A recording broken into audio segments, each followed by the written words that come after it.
Капсанера, нютилы капсанера это Андрей. Ага, надо перевести. Ага.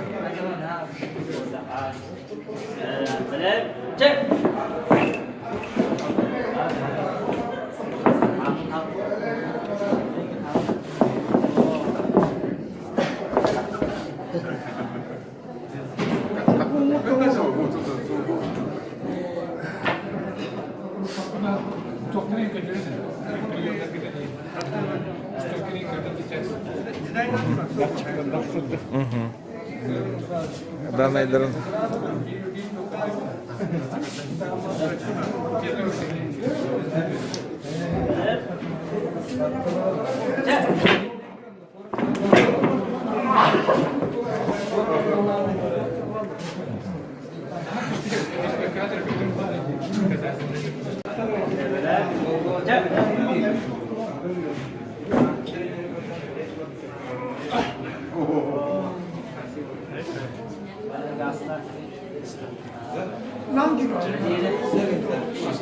Сколько у вас веса?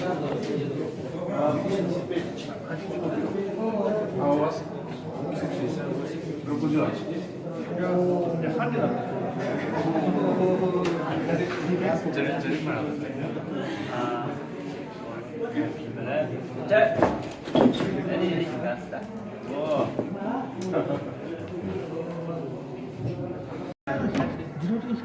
Hi. Aha. Belum. Cek. Harus kayak apa sih? Резко так.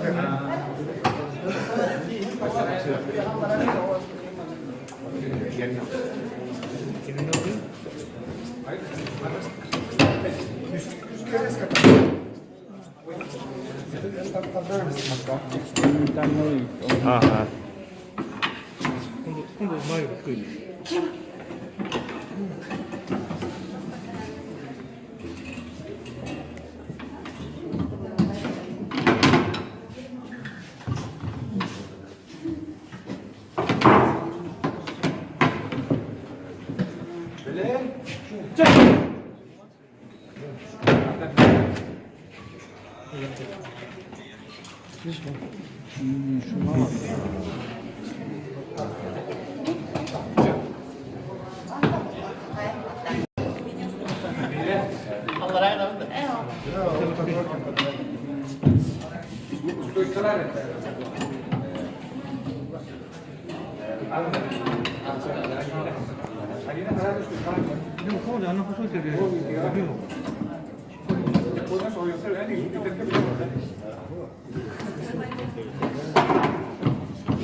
Estoy calada de nada. Mira, Belum. Cek.